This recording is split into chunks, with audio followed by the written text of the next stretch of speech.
Pak Mahfud mundur sendiri apa diminta sama PDIP sih? Ada hal yang memang sudah sulit untuk beliau berada di dalam itu lagi. Pun bukan diminta Bu Mega. Kalau memang kayak begitu, kenapa nggak semua menteri saja mundur? Berat nggak sih bagi PDIP pemilu kali ini tanpa Jokowi? Memang tekanan itu terasa. Kan yang di Gunung Kidul, yang membentangkan spanduk, yang kemudian ada aksi dari aparat, pengurus DPP kami, Mbak Ning dipanggil juga ke KPK. Pak Jokowi bilang presiden boleh memihak, ikut bahkan berkampanye. Kemudian ada gimmick makan bakso. PDIP nggak merasa itu jadi gempa bumi politik? Tidak ada yang salah. Tetapi apakah bisa dipisah antara pribadi dengan jabatan? Kalau orang awam berpikirnya, mana ada sih Bapak yang nggak ngedukung anaknya? Sah-sah saja. Tapi apa nawaitunya? Apakah ini karena kekuasaan, karena uang, atau karena lain-lain? Pak Jokowi itu kan orang yang dibesarkan PDIP ya. Sama mungkin dengan Ganjar yang sekarang. Gak takut Ganjar nanti kayak Pak Jokowi? Bagaimana Ketua Umum Ibu Megawati Soekarno Putri? Kami bisa loh mencalonkan sendiri. Lah beliau menyerahkan dulu kepada Pak Jokowi, sekarang kepada Mas Ganjar. Bukankah itu seorang pemimpin? Ada pernyataan dari Mas Guntur ya, kalau Ganjar Mahfud menang, Jokowi terserah mau diapain. Kenapa sampai begitu? Marah banget. Beliau itu kan sangat mendukung yang namanya Pak Jokowi. Bahkan menyampaikan kalau boleh nanti beliau yang akan meneruskan kepemimpinan. Kalau boleh saya menduga, mungkin beliau sudah sangat terpukul. Perang dingin antara Bu Mega dan Pak SBY, mungkin nggak dengan Pak Jokowi juga akan sama? Kita bicara jujur aja lah Mbak Livi.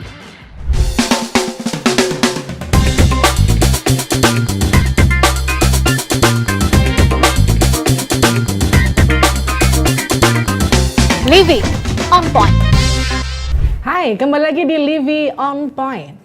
Kurang dari 10 hari di masa kampanye, khususnya jelang Pilpres juga pemilu pada 14 Februari besok, berbagai cara dan strategi sudah dilakukan dari tim masing-masing paslon untuk meyakinkan para pemilihnya untuk menang di Pilpres kali ini. Dan saya sudah bersama dengan Ketua DPP PDIP, Eriko Sotarduga, yang juga bagian dari TPN Ganjar Mahfud. Bang Eriko, selamat datang. Terima kasih Mbak Livi, memang cocok bener nih ya, judulnya Livi on Point loh gitu.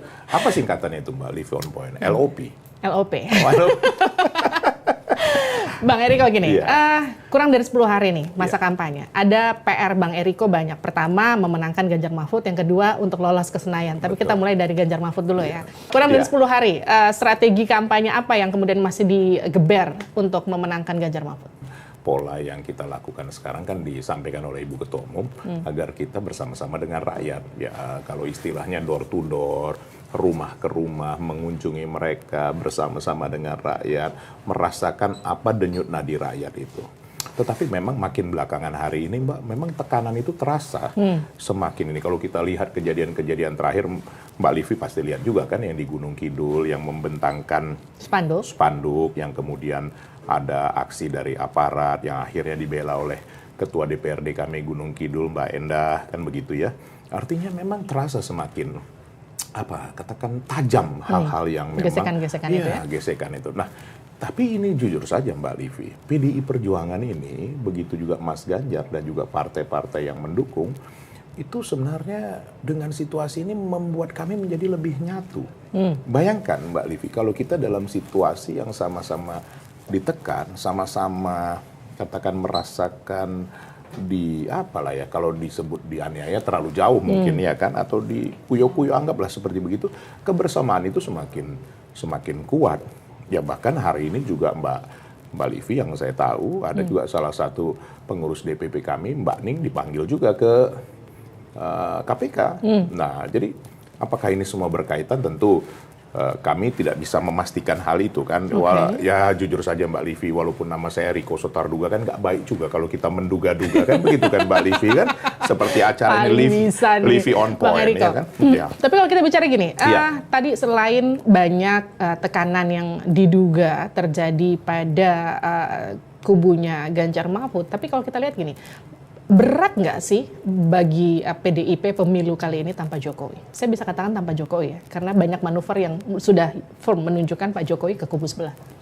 Mbak Livi, apa pernah namanya PDI Perjuangan atau dulu kami masih bersama-sama dengan erat dengan Pak Jokowi tidak mengalami tekanan? Tetap. Saya kan tim kampanye dan juga saya memegang relawan pada tahun 2014 juga berat. Pada waktu itu bagaimana tekanan-tekanan itu dan bagaimana kami merasakan bahwa untuk menjadikan katakan Bapak Presiden Joko Widodo juga sangat tidak mudah. Jadi hal-hal ini sebenarnya kalau dikatakan menjadi kebiasaan tentu tidak baik. Tapi kami mengalami tekanan-tekanan itu dari mulai zaman Orde Baru. Ya, jadi hal ini bukan satu hal yang baru lagi bagi kami. Tapi memang ya rasanya agak berbeda ya. Kalau misalnya katakanlah Mbak Livi, kita sama-sama nih kan tiba-tiba kita berpisah misalnya seperti itu. Atau katakanlah janganlah dulu berpisah, berjarak seperti itu. Kemudian ya memang apapun itu membuat suatu hal yang tidak mudah. Nah, hanya hal yang positifnya. Yang positif, yang nggak bagus kan cuma COVID, Mbak Livi. Nah, kalau kami melihat ini dari sisi positifnya, ini menyatukan kami semua. Menyatukan semua komponen-komponen ini, baik dari partai maupun partai lain yang mendukung, begitu juga dengan relawan. Dan yang paling lagi lebih luar biasa, bagaimana kami sekarang bersama-sama dengan masyarakat. Dan juga jangan salah, Mbak Livi, adik-adik mahasiswa pun kan sekarang juga menyuarakan hal yang sama. Oh, Mbak Livi kan dengar kemarin tanggal 31 juga kan, bagaimana guru-guru besar UGM atau katakan tokoh-tokoh pemikir menyampaikan keprihatinannya. Sebenarnya kan kalau kita mau berbicara jujur Mbak Livi, ini kan hal biasa sebenarnya namanya pesta per 5 tahunan sekali. Ada gesekan? Ya sudah pasti. Nggak mungkin yang namanya kompetisi tidak ada gesekan. Tapi sebenarnya kompetisi itu kalau misalnya kita hadapi dengan ya biasa ya, dengan artinya ya kita berkompetisi keras-keras, itu sebenarnya enggak masalah juga. Tapi nuansa kebatinan di tubuh internal PDIP, mereka yang kemudian harus berperang di grassroots, di bawah, sampai kemudian ke atas, ke pucuk pimpinan, itu gimana pasca kemudian dianggap Pak Jokowi ditinggal untuk pergi sendiri? Ya memang saya harus apa adanya Mbak Livi, nggak usah lah jauh-jauh, harus kita memberi contoh kan harus diri kita. Kalau kita memberi contoh yang lain di daerah lain tentu kan akan kita menduga-duga lagi seperti itu. Nah kalau saya yang mengalaminya di Jakarta, masyarakat itu sudah cerdas Mbak Livi, sangat cerdas. Mbak Livi ingat hasil survei Litbang Kompas kan, ada 28,1%, 28,3% yang belum menentukan pilihannya, sama sekali belum menentukan pilihan. Itu benar Mbak Livi. Mereka diam sekarang. Mereka belum mengambil sikap. Dan mereka betul-betul melihat apa ini yang sekarang sedang terjadi. Walaupun kita menganggap kadang-kadang mungkin masyarakat tuh apatis terhadap politik. Tidak loh Mbak Livi, mereka paham betul. Saya tadi masih ada di Jati Padang. Ya, kemarin di Cipulir dan lain-lain. Itu mereka memahami betul situasi yang sedang terjadi. Bahkan pertanyaan-pertanyaan mereka kadang-kadang tidak mudah juga saya jawab. Artinya begini, apa sebenarnya yang terjadi? Kan begitu kan? Kenapa bisa terjadi seperti ini? Kenapa bisa ini? Ya saya coba menjelaskan dengan apa adanya, tapi tentu dengan bahasa yang lebih sederhana. Nah, bagi mereka ini sesuatu hal yang menarik bahwa ya nanti kalau saya katakan nanti seolah-olah Mbak Livi bilang, loh Bang Eriko kok membelain paslon nomor 1, apalagi sekarang lagi populer, lagi 4 jari itu kan. Mbak Livi apa sih yang tetap dalam kehidupan ini sama seperti Mbak Livi yang tetap itu kan memang perubahan itu sendiri. Saya menyadarin betul, tapi mereka bertanya, Bang kenapa bisa seperti ini, kenapa bisa seperti itu, kenapa terjadi seperti ini. Mudah nggak Mbak Livi menjawabnya? Tidak mudah Mbak Livi. Tapi artinya gini, saya bisa katakan ditinggal Jokowi ya. Ditinggal Jokowi, apalagi... Yang bilang ninggalin siapa? Kan belum ada Mbak Livi. Saya membaca dari apa yang... Ini menduga lah ya. Menduga. Terima kasih Mbak Livi, salaman dulu. Memang bahasa itu yang paling pas Mbak Livi. Jadi gini, soalnya kan kemarin ketika di Halim ya, kita sama-sama tahu. Di sampingnya ada Menhan yang juga sekarang jadi capres. Kemudian Pak Jokowi bilang Presiden boleh memihak. Presiden boleh kemudian ikut bahkan berkampanye, karena menterinya pun begitu. Kemudian terakhir ada gimmick makan bakso yang kemudian juga kita saksikan sama-sama. Ini bisa dikatakan bagian dari deklarasi secara tidak langsung seorang Joko Widodo untuk mendukung Pak Prabowo. PDIP nggak merasa itu jadi gempa bumi politik? Ya memang kalau berbicara normatifnya nih Mbak Livi, kan ada pasal 299 Undang-Undang Nomor 7 Tahun 2017 bahwa memang, tapi jangan diambil satu ayat saja seolah-olah memang Presiden boleh menjadi katakan itu tadi mendukung atau berkampanye. Sebenarnya pribadi boleh Mbak Livi, nggak ada yang salah. Tetapi apakah bisa dipisah antara pribadi dengan jabatannya, Mbak Livi? Apakah itu logis? Apakah itu realistis? Apakah itu memungkinkan? Pertama, dari keadaan keamanan. Kedua, prosedural sebagai pemimpin. Kan itu ada proseduralnya yang harus terjadi. Nah, ketiga, pengaruh katakanlah psikologis maupun juga kepada bawahan-bawahannya, termasuk kepada aparat. Ini kan bisa saja jadi mempengaruhi. Sebenarnya kan itu yang ditanyakan oleh masyarakat, yang disampaikan juga oleh para guru besar, oleh para pemerhati politik. Kalau kita lihat sekarang, Mbak Livi, jangan kita berpikir bahwa banyak rakyat itu apatis terhadap politis. Keliru, Mbak Livi. Itu saya rasakan di lapangan. Nah, itu pertanyaan-pertanyaan itu. Bagaimana lah mau menjawabnya, Mbak Livi? Sekarang begini, kita dengan bahasa sederhananya, bagaimana saya tahu hatinya Mbak Livi? Betul kan? Walaupun kita sudah sering bertemu, kan tidak mudah mengetahui ini sekarang Mbak Livi kondisinya sedang apa atau apa. Nah, bayangkan Mbak Livi tadi sudah menyampaikan, kita harus menduga-duga perasaan seseorang. Nah, ini kan repot urusannya seperti itu kan. Tapi kan secara logika gini, kalau orang awam berpikirnya, mana ada sih bapak yang nggak ngedukung anaknya? Nah, Mbak Livi loh yang nyampaikan, saya aja belum sampai sejauh itu. Jadi kadang-kadang para penonton, ini Mbak Livi lebih, memang betul Livi on point ini, memang betul-betul to the point memang Mbak Livi. Gini, ya karena itu secara logika ya. Coba Mbak Livi, kenapa Mbak Livi hal yang paling sederhana itu? karena gini, karena kalau kita bicara mana ada sih bapak yang nggak mendukung anaknya, mungkin memang secara tidak langsung tidak dideklarasikan, tapi kita bisa lihat dari gesturnya, dari beberapa pernyataan yang mungkin tidak secara langsung dikatakan. Tapi gini, itu kan kemudian merembet ke beberapa gerakan di mana ada relawan-relawan yang ikut pindah, jadi nyebrang. Itu jadi hambatan atau jadi goncangan sendiri nggak buat TPN Ganjar Mahfud? Mbak Livi, kita mulai dulu ya. Saya 2014 adalah koordinator tim kampanye nasional relawan. Ditugaskan oleh Ibu Mega memimpin relawan Bapak Presiden, waktu itu calon Presiden Joko Widodo. Setelah dari gubernur waktu itu tahun 2012, saya memimpin dan memakai di tempat saya di Jalan Cikditiro, di Menteng. Nah, itu saya merasakan betul. Sebenarnya disebut relawan itu apa, Mbak Livi? Rela bekerja tanpa berharap sesuatu. Katakan kalau relawan sudah bergen terhadap katakan kekuasaan atau apapun, apakah layak disebut relawan lagi? Sedangkan kami saja, saya sampai sekarang Mbak Livi, saya bergerak di dunia politik, ya kan? Saya sebagai kader partai, saya sebagai apakah saya sudah mendapatkan sesuatu dari upaya saya sebagai kader ini untuk memenangkan calon kami? Tidak ada, Mbak Livi. Boleh dicek. Nah, apalagi relawan. Relawan itu kan harusnya rela bekerja dengan suka hati, dengan sedaya mampunya, tanpa berharap imbalan apa-apa, Mbak Livi. Nah, sekarang relawan yang tadinya mendukung, katakan relawan Livi, tiba-tiba berubah jadi relawan Eriko, sah-sah saja. Tapi apa di balik itu semua? Apa nawaitunya? Apa keinginannya sebenarnya? Apakah ini karena kekuasaan, karena uang, atau karena lain-lain?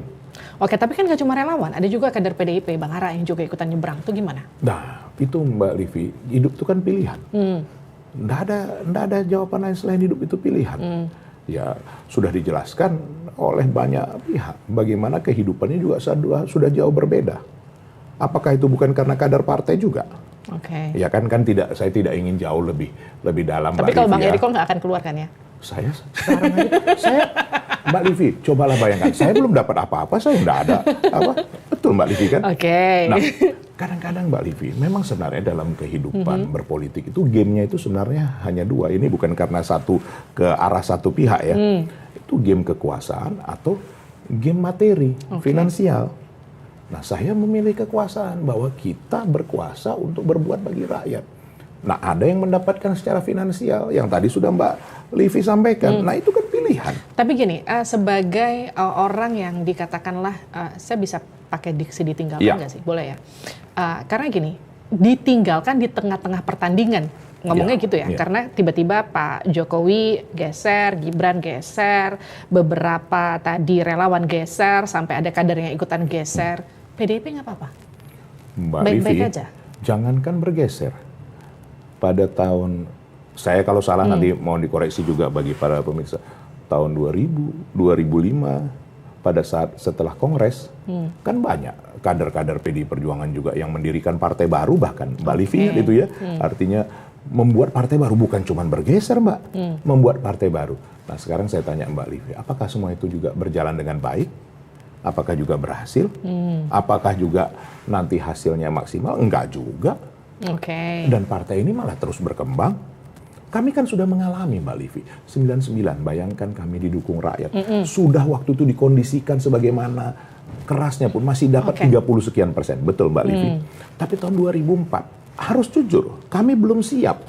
Karena belum menyiapkan, itu turun drastis.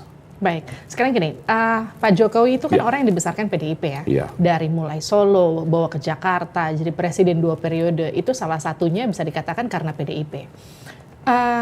Sama mungkin dengan Ganjar yang sekarang, mulai dari Jawa Tengah sampai kemudian sekarang mau jadi capres. Gak takut Ganjar nanti kayak Pak Jokowi meninggalkan PDIP? Mbak Livi, tugas partai adalah mempersiapkan kader untuk memimpin rakyat dengan baik. Apakah dalam hal ini PDI Perjuangan salah? Kan tidak. Coba lihat, yang kami menjadikan seperti Pak Jokowi kan periode pertama, periode kedua juga berjalan dengan baik. Lah kalau di akhir ini tadi seperti Mbak Livi sampaikan ada perubahan, siapa yang bisa menjamin kehidupan ini Mbak Livi? Tidak ada yang bisa menjamin. Nah bagi kami, coba Mbak Livi bayangkan, bagaimana Ketua Umum Ibu Megawati Soekarno Putri bisa nggak menjadikan anaknya? Coba saya tanya Mbak Livi, bisa kan? Kami bisa loh mencalonkan sendiri. Lah beliau menyerahkan dulu kepada Pak Jokowi, sekarang kepada Mas Ganjar.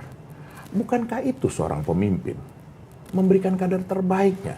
Yes, ini senada sama pidatonya Bu Mega yang sempat bilang waktu HUT PDIP, koreksi saya kalau salah ya, yang bilang kekuasaan itu nggak ada yang abadi. Betul. Betul ya, Bu Mega ngomong gitu ya? Betul. Apa yang abadi, Mbak? Yang abadi adalah perubahan itu sendiri. Tidak ada yang tepat. Dari tadi ngomong perubahan mulu, nih 3 mau gabung ke 1 bagaimana sih? Nah, itu kan Mbak Livi yang menyimpulkan. Nah, pemirsa, semua yang menyaksikan, yang menyimpulkan tuh Mbak Livi. Habis udah 2 kali loh ngomong perubahan. Mbak Livi, sekarang banyak orang begitu kan? Nah, itu monggo-monggo saja, kan demokrasi. Betul kan? Kalau kami masih, Tapi gini-gini, kan sekarang dari survei saya ngomongin data nih. Survei itu kan masih ada di posisi 3. Kalau survei yang mana ini Mbak Livi? Beberapa survei. Iya, betul, sepakat. Saya nggak bilang semua loh. Beberapa survei. Saya sebelumnya tuh ngobrol sama Habib Abu Bakar Al-Habsyi ya. Sudah satu suara belum koalisi dengan 03? Kalau lolos putaran kedua. Sedang diolah. Berapa persen? 80%. Wow, tinggi ya Beb? Iya dong. 80% tinggal mah. besok, Bos. Udah tinggal salaman ke 80%. Tinggal besok, Bos. Iya, Beb. Menunggu apa lagi? Jadi 03 nggak mungkin ke 02 ya, Beb? Mungkin itu waktu tinggal 3 bulan setelah tanggal 14. Nggak bisa. Dan itu harus segera dibikin kesepakatan. Caranya kayak gimana, situasi nanti. Ada ini ya, diskusi-diskusi untuk gabung? Begini. Kalau yang saya tahu nih ya, secara terbuka saja. Kalau di tingkatan ketua umum, begitu juga sekjen, DPP saya lihat belum. Tetapi secara mungkin pribadi-pribadi ya, kader-kader. Loh kami juga di DPR kan sangat dekat Mbak Livi, kalau mau berbicara jujur ini ya. Jadi perbicaraan itu kan wajar-wajar saja, katakan penjajakan atau apa. Tapi kalau saya di media TV lain, kemarin saya jawab, ini jangan-jangan nanti yang maju putaran kedua 1 dengan 3. Loh, Mbak Livi kan tertawa nih kan. Nah, karena saya baca data. Kalau versi data. Nah, versi data. Versi data. Kita kan percaya Kompas nih di gedung Kompas ya kan. 28,3% masih belum menentukan. Nah, oke. Tapi ini ngomong-ngomong kata Habib itu kemarin tuh 80% sudah katakanlah sudah hampir jadi. Artinya sudah ada komunikasi antar kedua belah pihak. Emang mungkin itu juga saya tanyain sama Habib waktu itu. Emang PDIP mungkin sama PKS? Sekarang gini Mbak Livi, kalau toto nomor 3 dan nomor 1 yang maju ke putaran kedua gimana Mbak Livi? Iya, kita nggak ada yang tahu ya. Kan kita nggak ada yang tahu. Siapa yang bisa menduga-duga di sini? Mbak Livi aja nggak berani menduga-duga siapa yang maju ke putaran kedua kan? Karena begini, saya melihat ya di masyarakat sekarang makin jauh lah katakan kejadian-kejadian yang tidak adil itu, penekanan-penekanan seperti yang terjadi di berbagai daerah. Katakan Mbak Livi, ini semakin masif. Mbak Livi, nanti gerakan itu juga yang menentang itu semakin masif. Tadi saya sudah sampaikan, saya belum lanjutkan loh Mbak Livi. 28,3% itu belum menentukan pilihan. Nah, saya tanya sendiri kepada Litbang Kompas. Sementara dari yang 71,7% itu, berapa yang sudah pasti? Ternyata Mbak Livi, 44% masih swing voter. Oke. Nah, artinya berarti masih mungkin digocek-gocek. Masih. Dan setelah saya turun di masyarakat, Dan juga saya tanyakan ke daerah-daerah lain. Masyarakat ini pintar loh Mbak Livi. Mereka baru menentukan kapan. Hari H sampai H-7. Jadi belum Mbak Livi. Ini belum apa-apa. Jadi mungkin masih akan berubah? Masih akan berubah. Terutama jelang debat besok ya, debat final ya? Tapi kami kan tidak ingin katakan terus, pasangan 3 1 putaran gitu. Sudahlah, kita berikan kepada masyarakat biar nanti yang Maha Kuasa menentukan. Ya kalau kami melihat memang putaran kedua akan terjadi seperti itu. Ngomong-ngomong masih soal Pilpres, kan hari ini nih, kita taping hari Kamis ya, Pak Mahfud mundur ya? Iya, betul. Ini Pak Mahfud mau mundur sendiri apa diminta sama PDIP sih? Apakah bisa Pak Mahfud diminta seperti itu, Mbak Livi? Kan saya nanya. Soalnya kan pertama kali yang keluar, nih koreksi saya kalau salah. Urutannya kan pertama kali Sekjen ya, Pak Hasto ngomong. Terus kemudian nggak lama Pak Ganjar meminta mention secara langsung. Baru kemudian Pak Mahfud angkat bicara untuk merespon itu kalau Pak Mahfud mau mundur. Baru kemudian mundur. Jadi betul dong kalau mungkin saja ada asumsi, jangan-jangan ini dipush sama PDIP dan juga Pak Ganjar untuk mundur. Bukan karena kemauan sendiri. Tapi faktanya? Nah, ini pada saat beliau dideklarasikan oleh PDI Perjuangan dan P3, Hanura, begitu juga Perindo, saya bertanya dengan beliau, Pak, apakah Bapak akan segera mundur? Beliau jawab, kita lihat nanti. Dan banyak jawaban lain, tidak boleh saya buka di sini ya, seperti itu. Kenapa ini? Jadi Mbak Livi, seseorang yang namanya Profesor Mahfud MD bukan orang yang tidak punya keteguhan hati, sangat teguh. Menurut saya nih, bolehlah saya menduga-duga ya Mbak Livi ya, saya belum bicara langsung dengan Pak Mahfud, tapi pada waktu deklarasi itu saya banyak berbicara dengan beliau.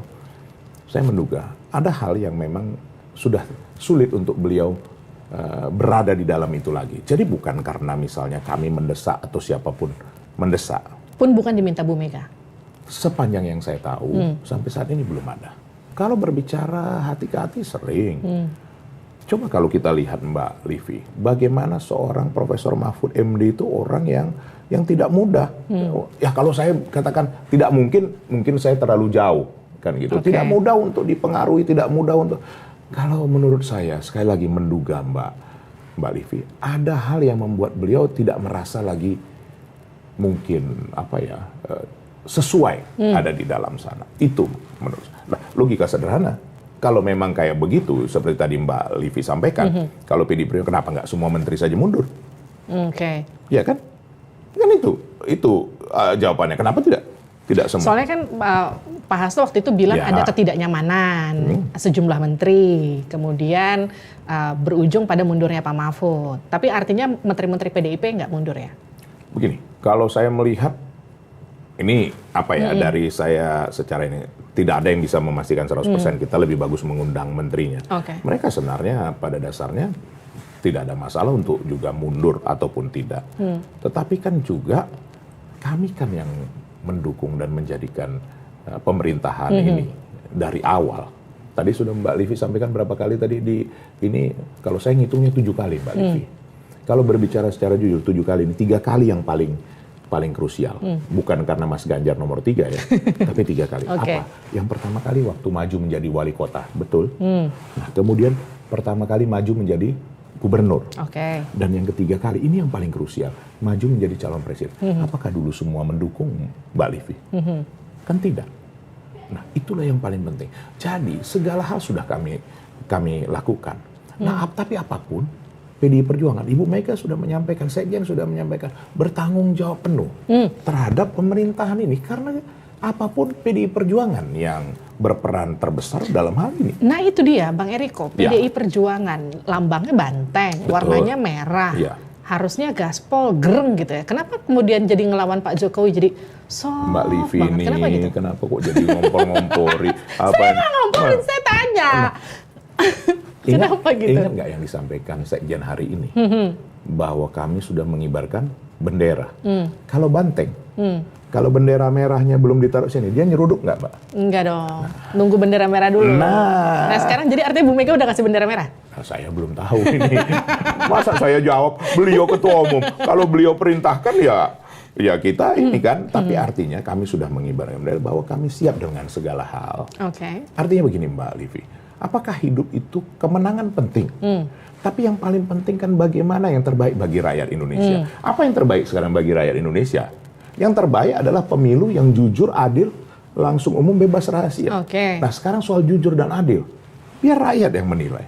Ini kalau sampai terjadi hal-hal yang tidak sesuai Mbak Livi, nanti masyarakat sendiri yang akan bergerak.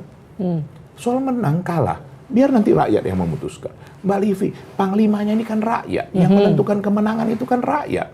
Kalau Mas Ganjar sebutkan, rakyatku adalah tuanku. Segini, kan ada pernyataan dari Mas Guntur ya. Kalau Ganjar Mahfud menang, Jokowi terserahlah mau diapain. Itu kenapa sampai begitu marah banget? Saya, sepengetahuan saya ya, beliau itu kan kami memanggilnya ayah ya. Walaupun beliau nggak mau dipanggil ayah, maunya dipanggil Mas Tok. Serius ini Mbak Livi, setiap telepon atau apa. Saya, bolehlah saya menilai ya, sebagai, minta maaf Pak Tok kalau saya salah menilai. Beliau itu kan sangat mendukung yang namanya Pak Jokowi, betul? Ya, betul. Bahkan menyampaikan kalau boleh nanti beliau yang akan meneruskan kepemimpinan, iya, kan begitu kan? Pernah ngomong kan? Luar biasa sudah dukungannya. Dari mulai wali kota sampai gubernur sampai jadi presiden. Kalau boleh saya menduga, sekali lagi maaf Pak Tok, mungkin beliau sudah sangat terpukul. Bahasa yang paling tepat itu, terpukul. Sehingga beliau tidak tahu lagi apa yang harus dikatakan, sehingga dikatakanlah seperti itu. Gitu. Tapi kan memang kita harus jujur akui, apa juga ininya kan beliau sampaikan, apapun nanti terserahlah, apapun itu bisa dilakukan nanti pada saatnya. Kan maksudnya ini sebenarnya dalam bahasa sederhana, nanti waktu yang akan menentukan. Tapi kan gini, beberapa media sempat memberitakan komunikasi antara Bu Mega sama Pak Jokowi itu sekarang sudah terputus. Sudah terputus kan? Sebenarnya dikatakan terputus, tidak pernah bertemu secara langsung setelah setelah ditentukan pada waktu itu pilihannya berbeda. Memang betul Mbak Livi, sampai saat ini tidak ada. Dan menurut yang saya lihat, ya memang sampai nanti pemilu kan tentunya tidak baik. Kalau misalnya ada, seolah-olah nanti ada hal-hal yang lain kan. Tapi kalau setelah pemilu kan kita tidak tahu Mbak Livi, nanti kita lihat saja. Mungkin nggak anak sama ibu ini bisa akur lagi? Antara siapa maksudnya Mbak Livi? Pak Jokowi sama Bu Mega, anak dan ibu kan kita bilangnya. Ibu Mega, coba ya Mbak Livi bayangkan ya, bagaimana, ini cerita beliau sendiri, ini cerita beliau. Silakan kalau ada yang percaya atau tidak juga monggo. Ingat nggak Mbak Livi, setelah jatuhnya pemerintahan Orde Baru, Pak Harto, kemudian yang putranya Pak Harto siapa yang dipenjara di Pulau Nusa Kambangan, nah Mas Tommy itu ya, tahu Mbak Livi, yang meminta dibangun landasan helipad itu Ibu Mega. Supaya Pak Harto bisa berkunjung ke Nusa Kambangan, supaya bisa melihat putranya. Pada saat kondisi Pak Harto juga kondisinya sudah mulai menurun. Coba Mbak Livi bayangkan, bagaimana pada saat Pak Sidarto, Opa Sidarto sudah cerita bagaimana terhadap pada waktu Bung Karno sakit, ya kan, sampai meninggalnya. Apakah Ibu Mega membalaskan seperti yang itu? Kan tidak. Bahkan membuat, itu saya dengar langsung dari Ibu Mega cerita, saya yang minta kok dibuat landasan helipad supaya Pak Harto bisa melihat putra pada waktu itu, putra kesayangannya lah, katakan begitu. Jadi Mbak Livi, sepanjang yang saya lihat, Bu Mega tidak pernah mengajarkan kami untuk dendam Mbak Livi. Tapi beliau menyampaikan, karena beliau juga keturunan dari Bali, dan juga di dalam kepercayaan beliau sebagai Muslim, bahwa ada yang namanya karma, Mbak Livi. Kalau di Bali karma pala namanya. Bahwa siapa yang, kalau di kepercayaan lain, ya, bahwa siapa yang menanam, dia akan menuai. Nah, sekarang gini, kita kan sama-sama tahu ya, perang dingin antara Bu Mega dan Pak SBY. Mungkin nggak dengan Pak Jokowi juga akan sama? Dengan sebegitu panjangnya perang dingin itu? Mbak Livi, saya saksi kehidupan. Bagaimana yang namanya, nanti tanya sendiri ke Mas AHY sama Mas Ibas. Bagaimana datang disambut di Teku Umar dengan hangat, ya nanti tanya sendiri supaya jangan dikira saya menduga-duga kan gitu kan, karena saya menyaksikan sendiri. Nah, artinya Mbak Livi, tidak pernah loh namanya Ibu Mega itu menendam atau apa. Berbeda pendapat tentu hal yang sangat wajar. Nah, saat ini orang melihat bahwa ada perbedaan antara Bapak Jokowi dengan Ibu Mega. Ya tadi sudah Mbak Livi sampaikan. Bagaimana namanya untuk anak? Sama seperti Mbak Livi juga kan, kalau sama anak kita mana boleh coba-coba ya kan? Itu ininya, bahwa untuk anak apapun dilakukan. Nah tapi dalam situasi seperti ini, inilah Ibu Mega bisa memisahkan antara pribadinya dan juga sebagai apa? Sebagai pemimpin. Tadi kan saya sudah sampaikan, apa yang nggak bisa beliau sebenarnya lakukan? Jadikan Eriko calon presiden, jadikan Mbak Puan calon presiden, jadikan Mas Hasto jadi calon presiden, bisa Mbak Livi. Tapi nggak dilakukan sama Ibu Tapi Mega. tidak dilakukan Ibu Mega. Begitulah beliau seorang pemimpin. Nah, apakah ini kita boleh juga berharap terhadap pemimpin kita ini? Kan sangat wajar Mbak Livi. Coba para pemirsa, para yang melihat Livi on Point nih, sangat wajar menurut saya. Bang Eriko gini, kita masuk ke jelang debat debat kelima. Debat kemarin itu kan 1, 2, 3, 4 rata-rata lebih menyerang personal ya. Kurang substansi. Terus kemudian ya terlihat panasnya ya Pilpres. Nanti debat kelima akan seperti apa? Apa yang akan ditampilkan Ganjar? Menurut saya tidak jauh berbeda. Karena begini, ini kan antara aksi dan reaksi. Nggak bisa juga Mbak Livi diatur-atur supaya adem-adem aja, supaya kalau Livi on point bisa ya kan? Iya, karena Mbak Livi adem memang. Saya dari tadi semua menonton nih, saya gugup ngelihat Mbak Livi ini terus-terus. Karena biasanya diwawancarin Mbak Livi ini nggak harus lihat Mbak Livi terus-menerus ya kan begitu. Jadi menurut saya ya tergantung. Ada aksi, ada reaksi. Tapi di sini bagaimana masyarakat melihat sejauh apa sih seorang calon pemimpin mereka nantinya, emosionalnya, bagaimana cara dia menghadapi katakanlah satu problema, bagaimana dia merespon, bagaimana juga gesturnya, kan itu yang mau dilihat oleh para penonton atau para yang menyaksikan di tempatnya masing-masing. Tapi dagangan, saya bicara dagangan ya, dagangan paling menarik dari Ganjar Mahfud nih di debat kelima besok tuh apa sih kalau kita bicara soal temanya kan soal kesejahteraan sosial, kebudayaan, pendidikan, teknologi informasi, kesehatan, ketenaga kerjaan, sumber daya manusia, inklusi. Kita bicara jujur aja lah Mbak Livi, nggak usah jauh-jauh di Indonesia Timur, Indonesia Barat. Mbak Livi, kita ada di Jakarta, bagaimana perbedaan kehidupan itu sangat jauh. Mbak Livi sudah lihat, nanti sekali-sekali saya bawa Mbak Livi, ada saudara-saudara saya yang tinggal di pemakaman. Bisa nggak terbayangkan Mbak Livi? Tinggal di pemakaman Mbak Livi, buka pintunya nisan. Dan rumah itu tidak ketutup sebagian. Jadi kalau hujan, tempias. Itu ada. Ada di pemakaman, 400 kepala keluarga. Nah Mbak Livi, apa kesimpulan dari semua ini? Terjadi perbedaan yang demikian jauh. Terjadi pola kehidupan yang sangat berbeda antara bumi dan langit. Nah, ini yang penting menurut saya nanti. Sejauh apa? Sebenarnya simpel Mbak Livi. Seseorang yang bisa memahami kesusahan itu adalah orang yang pernah mengalami kesusahan itu sendiri. Nah, Anda yakin nggak dari debat kelima itu yang tadi ada angka swing voters, ada angka mereka yang undecided belum memilih atau apapun itu, akan yakin untuk memilih Ganjar Mahfud di debat kelima? Ada pengaruhnya, saya harus jujur. Memang penonton berdasarkan dari ratingnya mungkin sekitar 30% rakyat Indonesia. Apakah itu bisa merubah? Bisa. Tapi memang harus jujur, tidak terlalu sampai signifikan. Artinya, katakanlah 5-10% bisa swing voternya. Tetapi yang paling utama Mbak Livi, yang disampaikan oleh Ibu Mega kepada kami untuk turun ke rakyat, bersama-sama dengan rakyat.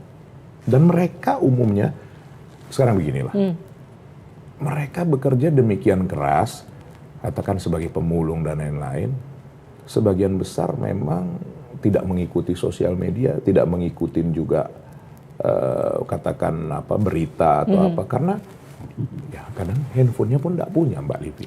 Nah, jadi kita melihat bahwa ini juga satu peluang yang besar bagi pasangan yang bisa memanfaatkan ini. Seperti itu. Dan kami sudah melihat itu. Di Jakarta saja responnya memang sangat baik. Seperti itu. Bang Eriko, aku mau masuk ke pertanyaan pribadi. Nyalek nih ya? Iya. Untuk yang keberapa kali? Saya masuk sekarang yang keempat kali, bukan karena sekarang lagi model apa. Nanti Mbak Livi selalu kaitkan dengan itu. Habis kalau nggak ngomong. Nanti gini, saya terima kasih sudah diberi kesempatan saya yang ketiga kali sampai saat ini 3 kali ya. Nah ini mau menuju keempat. Ya. Oke, selama 3 kali ini perubahan apa sih yang udah dibuat oleh seorang Eriko Sotarduga untuk rakyat di dapilnya? Mungkin saya belum bisa merubah 180 derajat. Tapi paling tidak saya punya semboyan Mbak Livi yang saya terapkan, melayani. Satu kata. Banyak hal yang kami lakukan paling tidak mengurangi beban kehidupan dari masyarakat itu sendiri. Paling tidak ada perubahan-perubahan yang mendasar dari kehidupan mereka. Apakah sudah sempurna Mbak Livi? Apakah sudah semua? Belum. Masih banyak. Karena itulah kenapa saya sampaikan juga dalam saya turun tadi juga baru saya di daerah Jati Padang kemarin di Cipulir saya sampaikan kasihlah saya kesempatan supaya saya bisa berbuat paling tidak lebih banyak lagi ya menerima manfaatnya. Apakah sudah sempurna? Masih jauh Mbak Livi. Saya juga harus jujur. Tapi paling tidak saya sudah coba melakukan yang dapat saya lakukan dan itu seperti tadi saya sampaikan, ada saudara kita yang di pemakaman, itu membuat rasa bersyukur di dalam hati. Itu sebenarnya Mbak Livi, kenapa saya mau maju lagi, kenapa saya masih banyak pekerjaan yang belum tuntas. Itu mungkin dianggap klasik, tapi memang itu kenyataannya Mbak Livi. Apa yang masih pengen dilakukan? Maksudnya perubahan seperti apa yang mau dilakukan lagi? Nggak usah jauh-jauh, kan saya dapil 2. Jakarta Selatan, Pusat, dan luar negeri. Kalau luar negeri, banyak hal juga di luar negeri. Seperti pekerja-pekerja migran kita. Bahkan saya menginisiasi agar nanti ada dapil khusus luar negeri. Walaupun tidak mudah Mbak Livi menggolkan hal ini. Karena itu harus merubah undang-undang.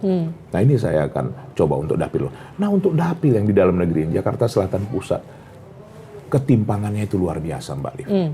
Nah ini harus dituntaskan. Ibu Mega memesankan. Bagaimana kamu bukan hanya mengatasi satu problem untuk akhirnya masuk juga ke problem yang lain. Tapi bagaimana menuntaskan kehidupan mereka. Sama seperti rencana Mas Ganjar. Satu keluarga sederhana, satu keluarga yang kurang mampu, satu sarjana. Nah, kami sedang menyiapkan dari PDI Perjuangan ya, menyiapkan program bagaimana mengentaskan keluarga yang memang sangat-sangat, minta maaf, nggak ada bahasa lain, miskin. Nah ini supaya kemiskinan yang absolut ini bisa berubah menjadi kehidupan paling tidak sederhana lah dulu. Bang Eriko masuk di dapil neraka ya? Bisa dibilang dapil neraka? Kenapa sih? Udah pernah memang ada yang ke neraka. Saya jujur. Saya juga bingung kenapa dibilang ke dapil neraka, Abang. Karena kan dianggap begini. Nggak minta maaf lah Mbak Livi, di ruangannya aja dingin. Bagaimana lah dapil neraka ini? Saya pun kadang-kadang bingung juga. Karena katanya dapilnya susah Bang. Isinya master-master semua kayak Bang Eriko. Tapi Bang Eriko ngerasa itu susah nggak di dapil itu? Tantangannya apa sih? Mbak Livi, hidup ini kan tidak ada yang pasti. Yang pasti adalah ketidakpastian itu sendiri. Dikerjakan aja Mbak Livi dengan sebaik-baiknya. Dan jujur saja, kita meminta kemurahan hati rakyat kok. Sekali lagi, benar yang disampaikan Mas Ganjar, rakyatku itu tuanku. Nah, apakah mudah? Tidak. Rakyat udah pintar Mbak Livi. Nah, ini contoh nih ya. Tapi jangan nanti dianggap manas-manasin rakyat loh. Mereka Mbak Livi, kan banyak tuh. Mau serangan fajar katanya kan. Serangan subuh kah? Atau serangan apa? Banyak Mbak Livi. Tahu Mbak Livi gimana reaksi rakyat? Tahu Mbak Livi, nanti boleh kita sama-sama kita. Mereka terima, tapi nggak dipilih. Nah, coba bayangin. Coba bayangin. Mereka terima, tapi nggak dipilih. Karena kenapa? Enak aja. Bayar 200.000, 300.000 untuk 5 tahun. Setahun berapa Mbak Livi? 50.000. Sebulan berapa? 4.000. Pinter rakyat kita ini. Tapi diterima, tapi nggak dipilih.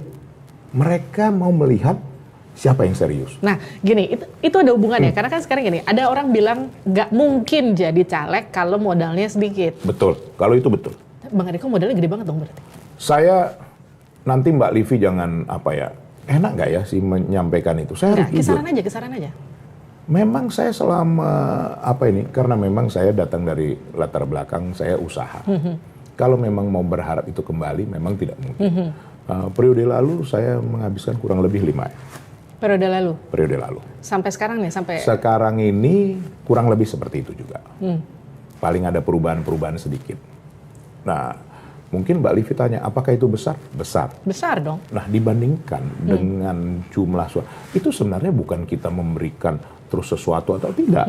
Untuk operasional, untuk segala, termasuk, kan Mbak Livi tadi sudah sampaikan, ada yang apa itu tadi, spanduk yang Nah itu dia, itu mau saya tanya. Jadi 5M itu termasuk spanduk Rajidor, spanduk Bajai. Semua Mbak Livi. Termasuk memasang kan juga tidak mudah kan. Itu kan dari bambu, dari kayu, dari apa. Ya kayu-kayu bekas ya kita manfaatkan, nanti kan bisa dimanfaatkan lagi, jadi sifatnya daur ulang kan begitu. Tapi Bang Eriko gini, Ya. beda 5 tahun lalu, beda sekarang, karena kan sekarang itu barengan sama Pilpres ya, jadi Ya. mungkin aja pecah, fokus masyarakat itu nanti terpecah. Ya. Siapa yang kemudian mereka mau coblos untuk presidennya, siapa Ya. yang kemudian untuk pileknya begitu. Itu jadi tantangan tersendiri nggak sih yang dikhawatirkan sebetulnya sama Bang Eriko? Kami bersyukurnya karena itu udah seiring sejalan, Mbak. Jadi tidak ada tidak mengalami kesulitan dalam hal itu. Contoh, seperti tadi saya bertandem dengan satu caleg untuk DPRD, namanya Anies Alamsyah. Itu bukan Anies yang lain ya, ini Anies Alamsyah tadi kan. Nah, dia juga berperan, kami bergotong royong. Nah, saya DPR RI-nya, dia DPRD. Nah, untuk presiden Mbak Livi tidak sulit, karena kami mensosialisasikan bagaimana cara mencoblos. Nah, kita sampaikan kertas suara warna abu-abu itu untuk presiden. Nah, begitu kita sampaikan dan bagaimana kita berkomunikasi, mereka langsung menjawab sendiri. Memilih langsung, Mas Ganjar. Itu mereka yang menyampaikan. Boleh nanti ditanyakan dengan saudara-saudaraku di Jati Padang. Itu mereka menyampaikan. Jadi, Mbak Livi, seiring sejalan. Jadi, kalau istilah kasarnya 3 in 1. Jadi sekalian milih presidennya, sekalian milih. Iya, kan gitu. Nanti dibilang 3 in 1 lagi, ntar 4 jari lagi. Ini Mbak Livi ini mancing-mancing terus. Ampun dah. Udah, kita tanya cepat aja sekarang. Iya. Oke, Anies Baswedan adalah sosok yang? Pemikir. Oke, Prabowo Subianto adalah sosok yang? Keras. Ganjar Pranowo adalah sosok yang? Logis. Kenapa Mahfud MD mundur? Tidak merasa nyaman lagi, menurut saya. Jokowi Bu Mega betul nggak akur? Berbeda pendapat. Jika Ganjar Mahfud menang? Berbeda pendapat dan pilihan ya. Oh baik. Jika Ganjar Mahfud menang, apakah 01 dan 02 akan kemudian dirangkul? Tentu itu lebih tepat ditanyakan dengan Mas Ganjar. Karena kita kan sudah memberikan kepercayaan kepada Mas Ganjar dan Prof. Mahfud. Yakin nggak lolos putaran kedua? Yakin. Yakin nggak lolos lagi ke DPR? Kok mikir Bang? Optimis lah Bang. Begini Mbak, kan kita tidak boleh juga untuk diri sendiri kan tidak boleh tinggi hati. Saya hanya bisa menyampaikan saya berusaha sedaya mampu saya. Respon dari masyarakat sangat baik. Baik. Oke, terima kasih. Terima kasih Mbak Livi sudah bergabung di Livi On Point. Mbak Livi On Point nih ya, memang. Kita ketemu lagi di Livi On Point episode selanjutnya. Sampai jumpa.